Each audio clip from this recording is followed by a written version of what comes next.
Welcome to the Rogue Carrack YouTube channel. Enjoy the video. In an alternate universe, not so different from our own, the Norse Vikings established a massive empire in North America with their superior naval technology in the 13th century. Following nearly a century of fending off Christian missionaries, unlike our own timeline, where beliefs and religion swayed almost entirely based on political and economic factors. In this alternate world, truly supernatural occurrences were fairly common to encounter. Be it a frost giant in Greenland, or a pod of selkies off the Irish shore. The traditionalist Norse defended ancient practices, honoring legacy over coin or political expedience. Traditions that had saved the clans from monsters and disasters, while others accepted the Christian religion for the coin it brought with it and political capital with various European kingdoms. Upon arriving in North America, Norse longships heavily outperformed small native kayaks, dugout canoes, and simple log barges, constantly as the massed traditionally oriented Norse arrived following rumor and records left by Leif Erikson.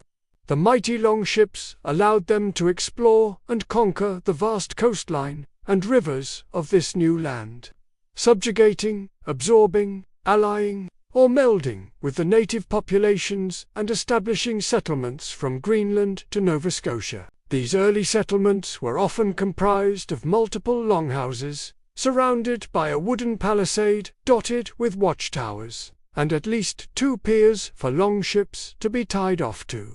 Unlike Leif Erikson's earlier expedition to Vinland, these settlements were much larger affairs, hosting at times multiple clans.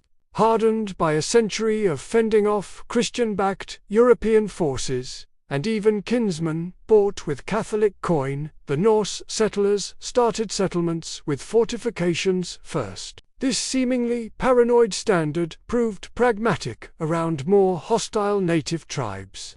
Steel and iron, overwhelming native warriors armed with weapons of wood and stone.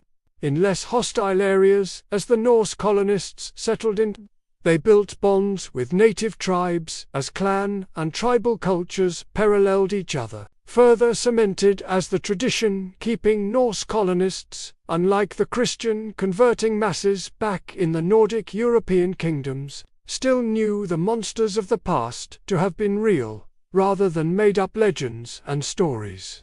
A Jatan was very real and would quite happily kill you given a chance. The Native American tribes' stories and warnings of giants and monsters like Wendigo weren't dismissed as they were by later European colonists. Instead answered with Norse settlers' tales of frost giants and trolls. Norse berserkers would join native warriors in hunting these monsters, forging bonds in blood, as the steel-armed and clad Norsemen could be more aggressive than the comparatively unarmored native warriors with their stone weapons. One of the most renowned of these hunters would be a Norse berserker named Gunnar, who would earn the name White Bear after beating a polar bear to death with a rock. More wild stories about him claiming he could outdrink an entire tribe and had 42 wives. Gunnar never officially married. Clan White Bear was formed from his 93 children from a dozen recurrent partners. When invisible monsters stowed away in the Norse fleet jumped to their new native neighbors, medicine women, shamans, druids, and priests scrambled to help. In many cases, with many hunters and warriors struck ill. The Norse settlers carried entire tribes back to their settlements to winter with them in the longhouses rather than freeze and starve alone. It was the Norse sailing traditions that would make alternate Canada one of the naval superpowers of the world. You see, in this alternate timeline, back in the old Norse territories, when a ship was built, it was given a name, a figurehead, and a spirit. And upon the completion of the ship, a feast was held, and the vessel was celebrated as if it were a member of the community, part of the clan, a daughter of the family. Now, in our timeline, This kind of tradition didn't really have any lasting impact beyond sailor superstitions. But in the world of Norse-Canadian naval dominance, this tradition would evolve into something more. As each ship was given a name and a spirit, over time, those spirits would grow in power, making the vessel more capable. And as the ships were used for exploration and conquest, their spirits grew even stronger. Some ships became known as lucky or unlucky, depending on how well they performed on voyages. Even before leaving their Nordic European homes, a tradition developed as shipwrights found vessels with strong spirits could survive weather and accidents that would sink other vessels. So the Norse settlers began to design for purpose, from the laying of the keel to the last finishing touches of her sails. They raised spirits like children, with an eye for talent in a given area, whether as warship, trader, or simple fishing vessel. Over time, entire fleets were built around these traditions, with each ship in the fleet bearing her own name, as well as the name of her clan, and carrying an increasingly sentient spirit. This created a bond between the crew and the vessel that was almost mystical in nature, certainly supernatural, leading to an incredible naval force unlike any the world had ever seen. These mighty ships became so powerful that they were almost sentient, able to think and act on her own when necessary, protecting her crew from harm.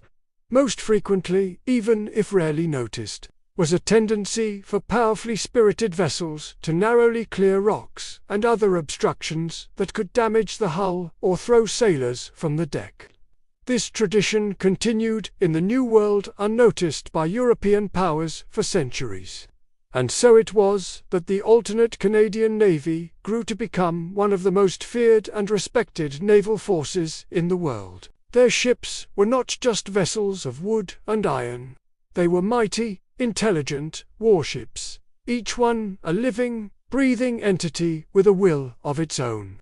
Decades of tradition having led to the point where the vessel's spirits could manifest a tangible human form, appearing as young women, treated as Valkyries or guardians by their crews. These alternate Canadians, having defended their nation built on blade and naval dominance against monsters and hostile tribes, would soon go on to find and bring their craft to the Pacific Ocean.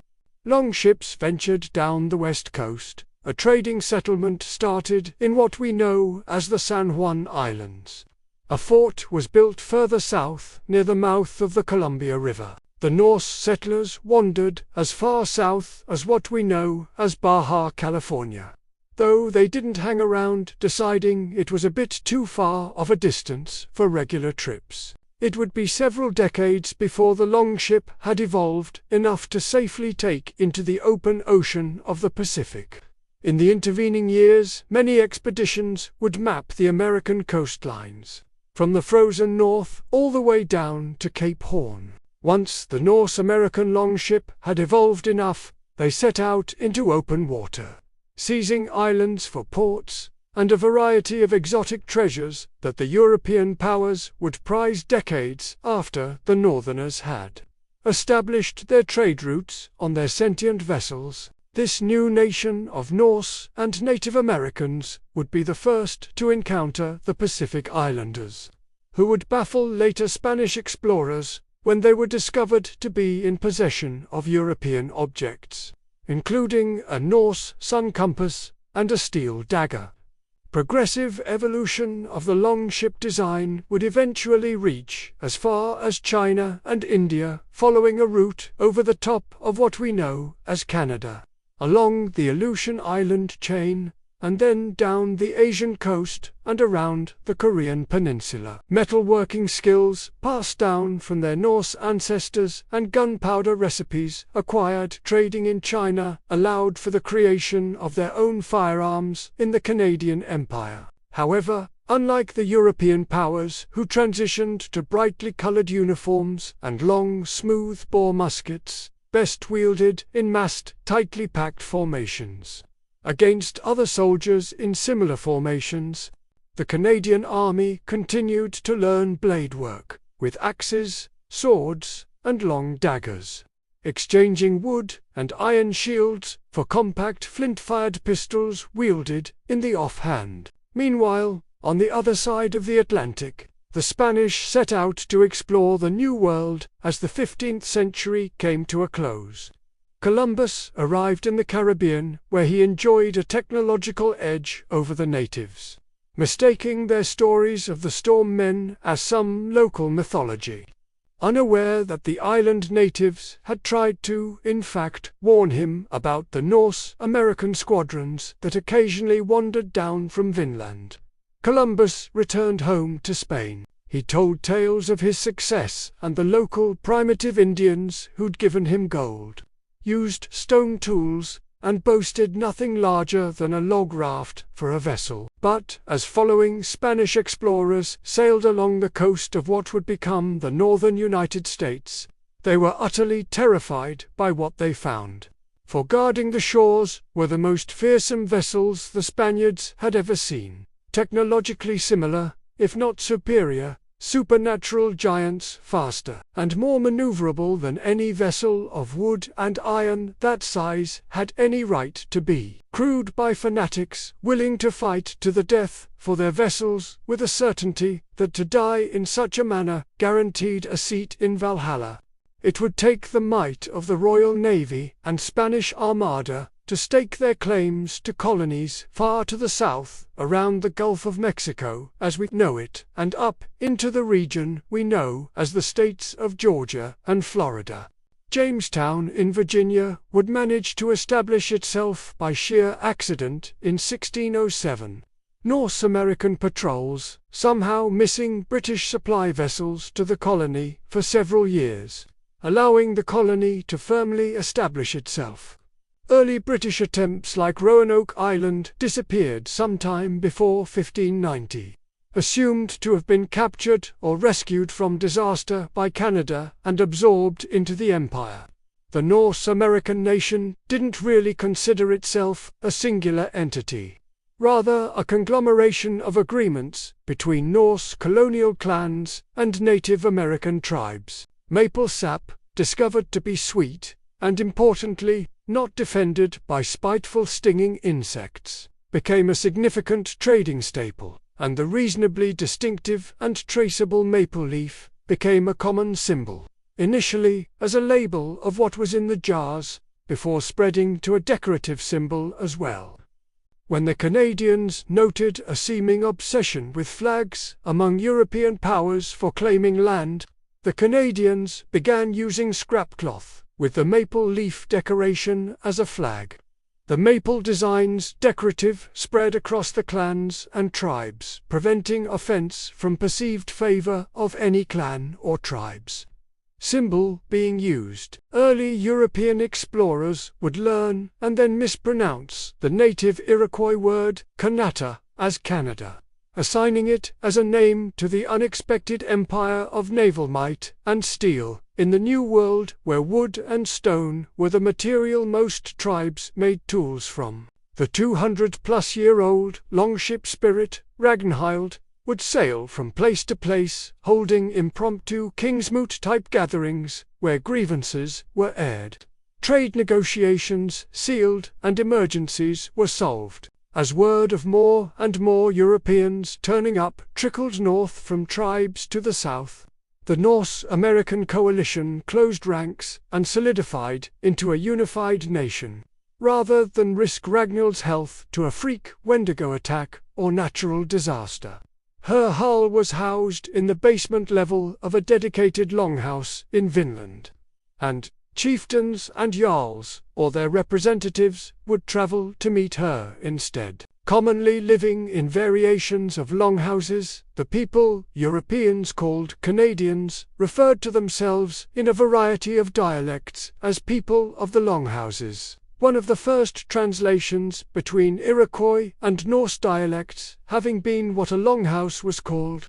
During the 17th century, the British colonies would have to push north slowly overland, avoiding major waterways or building extensive timber and earthen forts to defend against river-borne raiders. Attempts to land redcoat regulars of the British Empire further north, near what we know as the Chesapeake Bay, saw Royal Navy vessels seized at anchor by Canadians in the dark.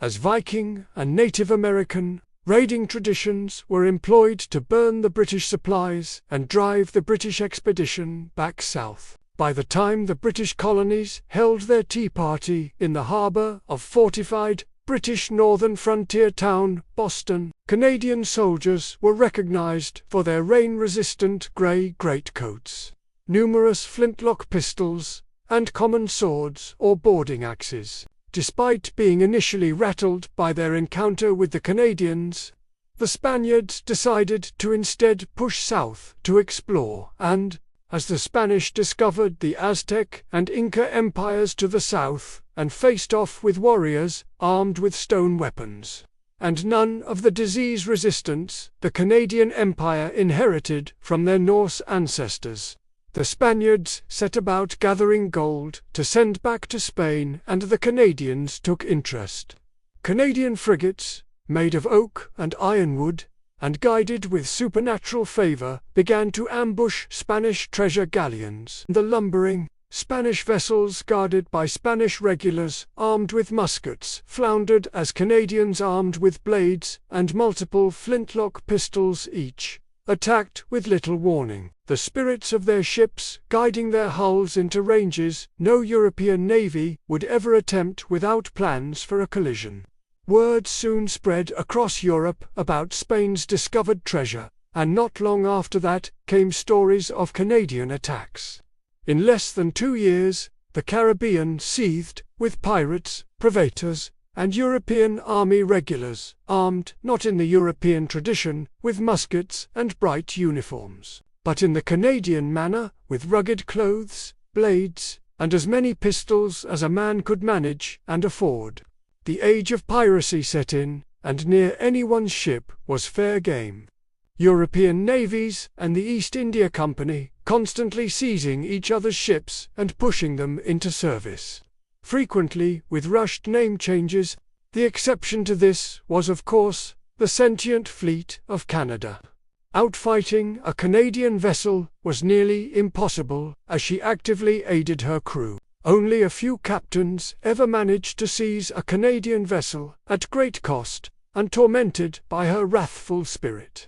Some went insane, and many others faced mutiny from their own men and abandoned the ships, while others had their efforts sabotaged by the spirit of the ship they'd seized relentlessly, and were soon run down and overwhelmed by furious grey greatcoat-clad Canadians aboard what European navies would call a man of war or a ship of the line. Soon the Canadian Navy found a new business venture as secure shipping.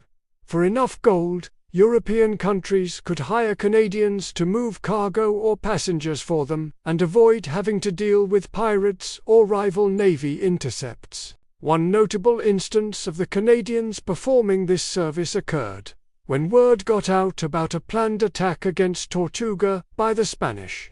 The Canadian frigate Arclight slipped past the Spanish invasion force with the English governor's wife and daughter and the garrison payroll aboard, delivering them to Port Royal for 1,000 gold Dutch ducats. Later on, the same ship was contracted to transport an incredibly valuable crown and the core of a dowry, made of New World gold for the Queen of Spain. Word about this treasure got out, and many pirates with more greed than sense set out to pursue the Arclight. Joined by her sister ship Adamanta, the Canadian frigates led a half-dozen pirate crews into a storm front at full sail. What occurred next is still widely debated among academics. Prevailing opinion is that Arclight and her sister ship had in fact led the pirate crews into an Atlantic hurricane of at least Category 3. What is not in question is the arrival of Arclight and her sister ship, their sails a bit worn and Adamanta bearing light damage from cannon fire. In Spain, with Arclight's cargo safe in her hold, reigning theory among academics is that the pursuing pirates lacking the spiritual protection of Arclight and Adamanta, ran afoul of the hurricane and were smashed apart in the storm. Lost with all hands as the Canadian frigates escaped. Divers in 1994 discovered the shattered wreck of a vessel just south of the Bermuda Triangle. Identified by her ship's bell as a sloop known historically for most of her life as the Hound, a pirate vessel under one Captain Red Edward Ketch, documented to be among the vessels pursuing Arclight. Investigation of the wreck found several cannon and the accompanying cannonballs, matching the 9 to 12-pounders thought to have been aboard the Hound. However, among the wreckage was also discovered the remnants of 32-pounder chain and solid shot, adding to the theories around the voyage. While some eccentric academics theorize these heavier munitions were spoils of prior success, thrown overboard by the Canadians to lighten Arclight or fired at the Hound by other pirates competing for the treasure aboard the Canadian frigate. The bulk of naval academics who study the voyage agree the more likely source for the munitions is that either Arclight or, based on her recorded damage, Adamanta, armed with 32-pounder cannon on her lower deck, at some point during the pursuit raked the Hound with her guns, crippling the sloop and almost certainly dooming it in the approaching hurricane. Very quickly after their first encounters with the Canadians, various European powers began to look for counters to the Canadian ship spirits. The British Empire had limited luck snooping around Norwegian and Scandinavian shipwrights, paired with a halt to their witch hunts and persecution of pagan religions under Protestant leadership, attempting to salvage scraps of knowledge eroded by 3 centuries of Christian dogma. Catholic France and Spain had less success following different lines of thought. The French attempted to apply ancient Abrahamic scripture in their attempts to protect their own fleet, ending up with a small handful of excitable, innocent and naive little spirits by 1782. Meanwhile, Spain, in the grip of the Inquisition, attempted to target the ship's spirits directly, with methods the Church employed against demons. Unsurprisingly, the spirit of a naval vessel was generally amused by salt or water, and brandishing iron drew grumpy, heavily armed Canadian sailors. Neither nation's method proved particularly successful for wildly different reasons. Japan, in the Far East, was one of the first nations outside of Canada to reliably get a helpful ship spirit. Native Shinto traditions giving them a better starting foundation than the European powers were working from. Japanese vessel spirits manifested initially as animals or animal-like creatures, and gradually matured as the techniques were perfected into young women with animal features, such as ears and tails. Following a rather cataclysmic failure by the Russian Navy, which resulted in an eldritch nightmare ship that leveled half of Kronstadt harbor, news of which spread quickly across Europe. Word eventually reached as far as Asia about the eldritch nightmare hull that drifted Kronstadt harbor, tearing apart hulls and contained only by the heavily armed coastal forts, and the fact the Russians hadn't quite gotten around to arming the thing before everything went sideways. Having heard about the Russian disaster, the Japanese decided fluffy animal ears and a tail were acceptable oddities for their fleet spirits. Amongst the many vessels plying the Atlantic, the captains most terrified of encountering Canadians were slavers. Whether transporting Irish or Africans made no difference. Canadian ship spirits quite vocally opposed to the idea of owning another sentient being. Canadian sailors assumed a no-quarter-given stance regarding slavers, starting with their first encounters with such vessels in the 15th century. The practice of thralls, abandoned centuries ago, the British colonies in America, wedged between the established Canadian Empire and the gold-rich Spanish colonies, expanded north and westward, slowly, ever leery of large rivers. A Canadian calf might turn up unannounced eventually managing to draw a tentative northern border just south of the Great Lakes. The British colonies, instead, turned their gaze west till they hit the Mississippi River. Forced to fight Native American tribes armed with Canadian steel acquired through trade, the British colonists and 18th-century British Army regulars were much slower to heed the native warnings about monsters than the Norse colonists centuries earlier had been, resulting in many tragedies for the fledgling British colonies. The British colonies eventually established themselves, proud of their achievements in North America. Then the British Crown promptly went broke, fighting the French and trying to figure out sentient warships, with a mix of Christian symbolism and scraps of Norse and Druidic practices, resulting in vessels having slightly better fortunes with weather. Looking for an expedient source of income, the British Crown decided unilaterally to hammer the colonists with taxes. In this alternate timeline, the Boston Tea Party participants elected to dress not as Mohawk Indians but instead as Canadian soldiers, initially generating considerable panic and confusion. Before British officers realized nobody had seen a Canadian ship in the harbor, and all the British ships were accounted for. Once the British officers remembered Canadians didn't wear tricorn hats, and would have, at the very least, cut the moored British ships loose, attention returned to the colonists.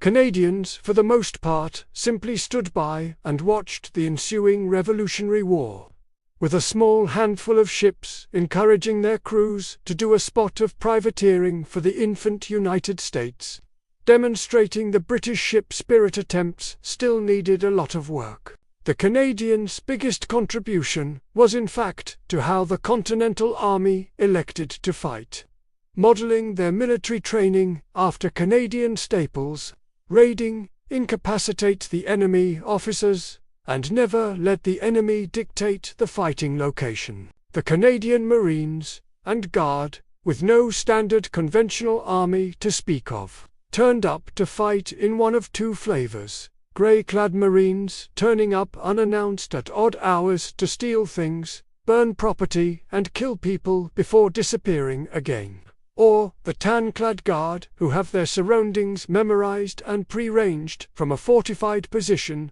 they have to be pried out of. As the American Revolution grew to a close, emissaries were sent to various places as the colonies tried to determine a new form of government.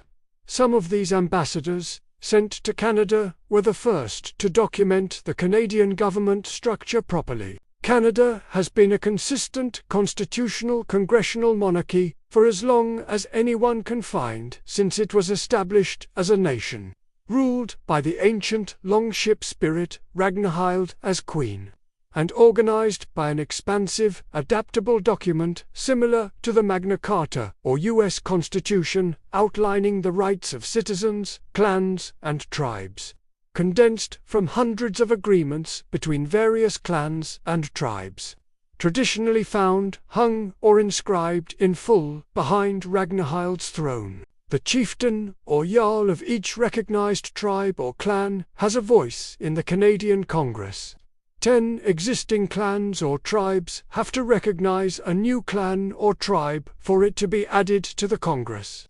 The newly independent states would copy heavily from the Canadian model, using states instead of clans, and electing someone, starting with George Washington, to serve Ragnhild's role, which, while treated as queen, seemed to the ambassadors to be more of a guide role, getting the government back on track or making decisions that couldn't wait on the assembly. George Washington would avoid attempts to name him king, having no desire to replace the British one they just got rid of, with ambassadors quickly deciphering that Ragnhild had been introduced as queen, because the Canadians were having trouble accurately translating her role as national grandmother.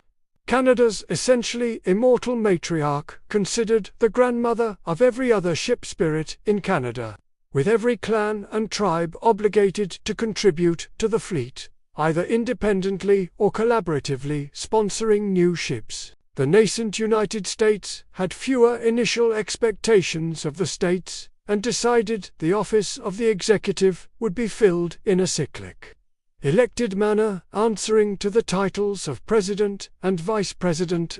One of the notable changes to this alternate United States Bill of Rights was the Second Amendment, which bluntly included that the United States was insistent on a well-armed public to raise as militia, even against tyrants in their own government, because the U.S. lacked the regulative force represented by the Canadian Navy. Canadian ship spirits being prone to following their grandmother's lead, and their crews in turn generally biased toward the position of their vessel's spirit. Canada never really establishing an army as it was conventionally viewed. Instead, professional military men and women served either in the Navy as crew or away party, or in the Guard, which had many different subsections linked by the common thread of emphasizing fortifications and defensive engagements. Having established their republic, the young United States would dabble in building their own ships. Initially, private merchant vessels built with a dabbled mix of Protestant Christian doctrine and varied immigrant beliefs. This method would only be slightly more effective than Britain's own attempts, in that said vessels' crews had a higher frequency of crew members becoming multilingual. When the United States finally decided to fund a proper United States Navy in 1794, after the frigate Arclight rescued a U.S. merchant vessel from Barbary pirates, extensive consideration was put into the project. Even if it was only 5 vessels, several political figures debated the creation of the U.S. fleet. Building physically superior vessels didn't appear to be difficult. Having developed a plan for heavy frigates capable of outrunning or outfighting any European vessel, it was considered something of a given that Canadian vessels were ridiculous and absolutely overkill to try and match. Then President John Adams floated what was initially considered an insane idea. What if the United States contracted the Canadians to manifest ship spirits for the fleet? Many naysayers expressed vocal concern that the Canadians would refuse or use the spirits to steal the American fleet. Ignoring the concerns, John Adams sent Thomas Jefferson, then Vice President, to the Canadian capital in what we know as Newfoundland. Surprisingly, Ragnhild and the Canadian Congress sent back a group of shipwrights with Jefferson, led by a senior shipwright of a clan pronounced in English as Thudgrimmer. Much to the surprise of the fledgling American shipbuilding industry, the hard part of manifesting a ship spirit wasn't in any physical limitation, but rather in assembling the necessary unity and conviction in a ship's maiden voyage crew. This proved initially to be a bit challenging, as the United States was struggling with sorting out sustainable wages for the fledgling Navy. USS United States was crewed by lifelong sailors who'd always wanted to serve with a ship spirit. USS Constellation was crewed in the same way. USS Constitution had a volunteer deficit filled out by U.S. Marines promised free rum and the opportunity to fight pirates, resulting in a slightly different spirit, appearance, and attitude than Constellation and United States. The 3 initial U.S. ship spirits were quickly sketched and used in promotional material to recruit additional personnel for the Navy and Marines, allowing them to finish the last 3 frigates. After the USS Constellation captured the French frigate L'Insurgent, they took their prize to Canada, unsure what to do with the precocious little girl who insisted she was the ship's spirit.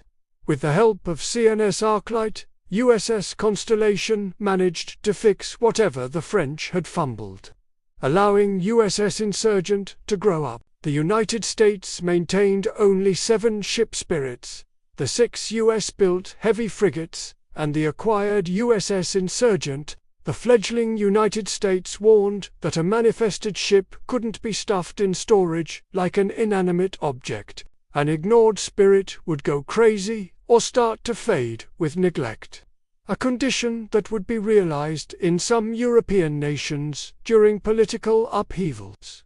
Canadian ships, clan and tribe relations were used to guard against this condition when the fleet was less active. And Selkies, which had followed the Norse from Europe, were left alone in harbours as playmates while a crew was busy. The Canadian Navy maintained around 800 ships, ranging in size from sloops and brigs, all the way up to first-rate ships of the line, such as the 132-gun CNS Kodiak of the clans Ragnhild, White Bear, and many others. Constitution aided her siblings in remaining actively in the eye of the American public with her frequent antics, while most of her siblings maintained a dignified, elegant lady presence.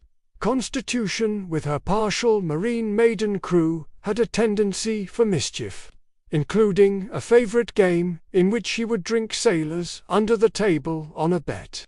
Unable to get drunk even while holding tangible form, much to her amusement, the United States slowly realized that a ship's spirit had a wander range of roughly 100 kilometers from her hull.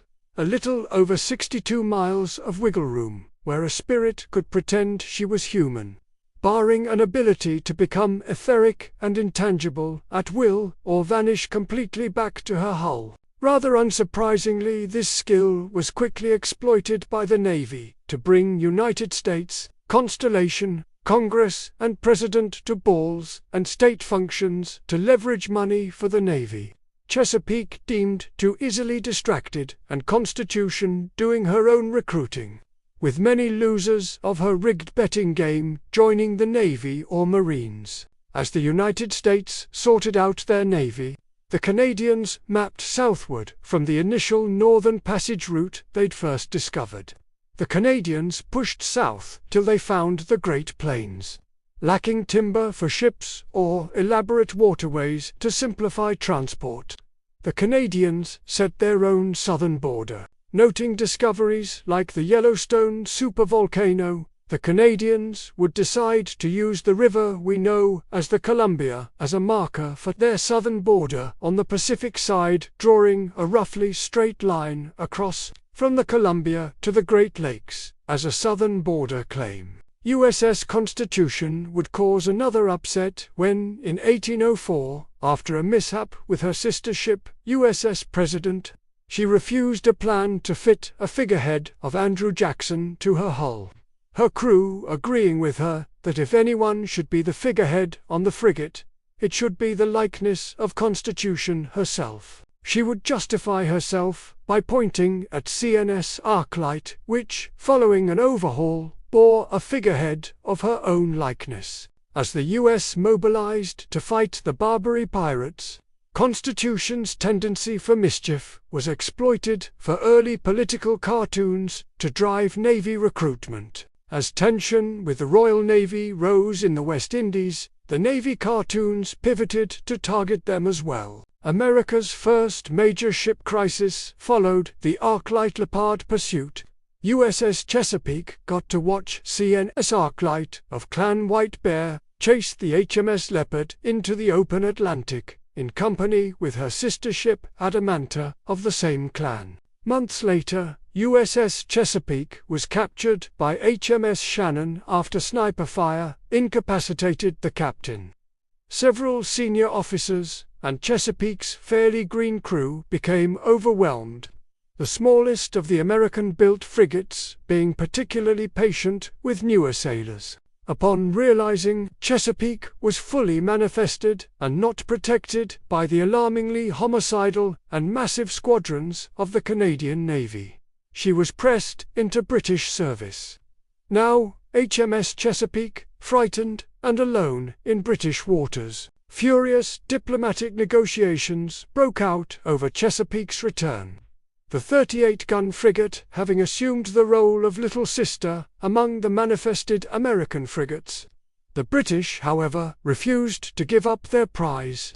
determined to use Chesapeake to figure out how to manifest their own fleet spirits. USS Constitution and Constellation's crews were both caught attempting to sail for Britain to forcibly retrieve Chesapeake.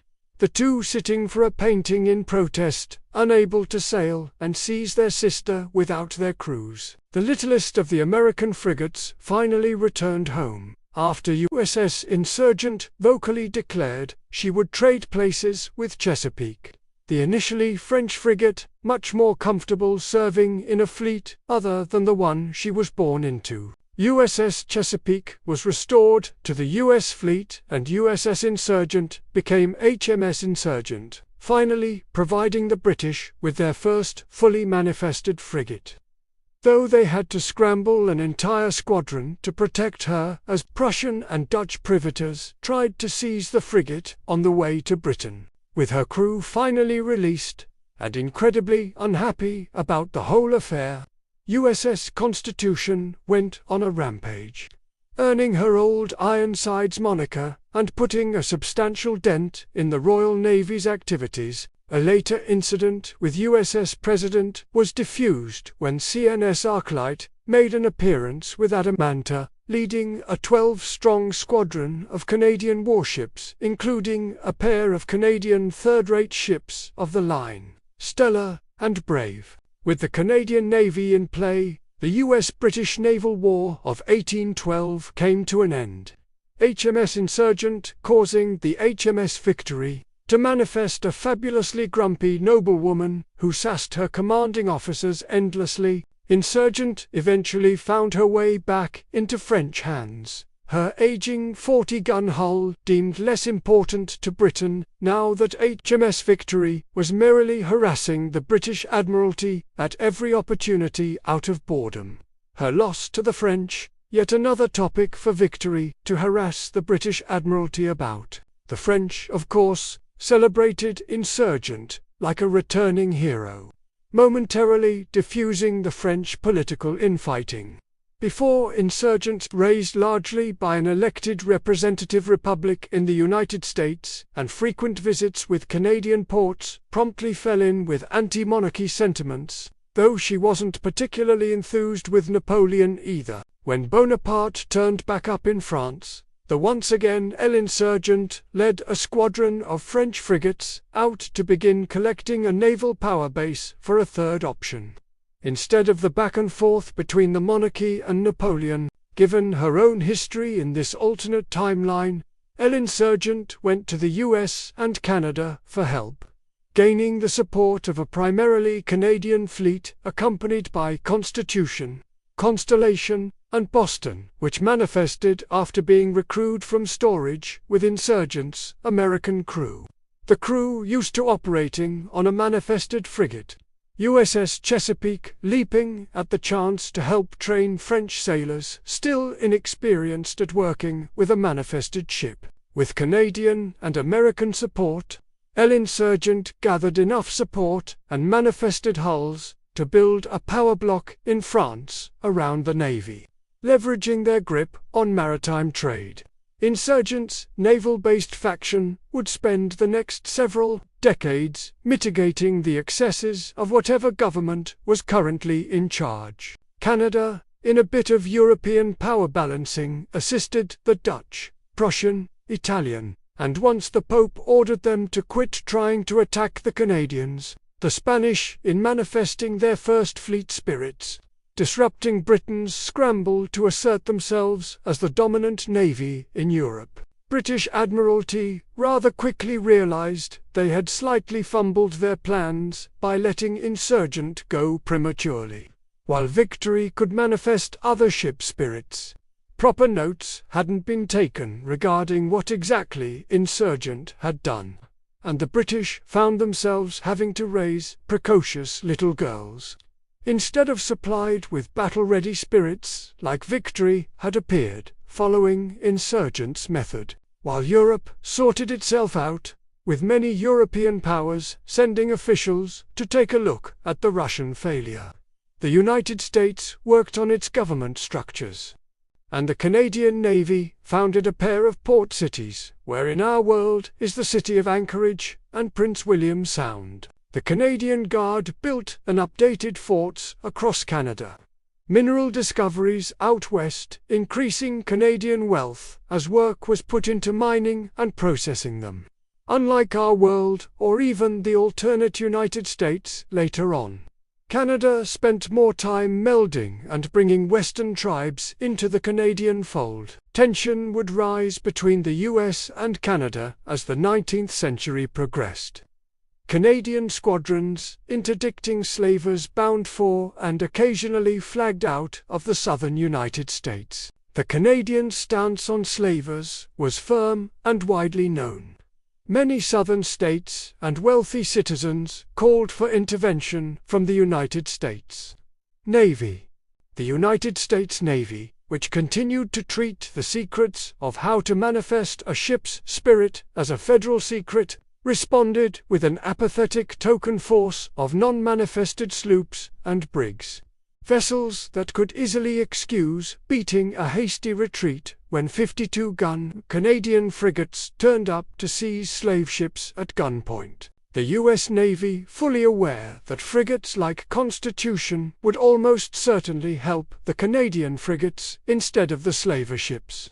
This lack of support from the fleet would increase domestic tension in the United States, as unscrupulous politicians would cite the lack of interference by the Navy as abandonment, choosing to neglect mentioning that even a fully sorted United States Navy couldn't possibly hold its ground against even a couple Canadian squadrons.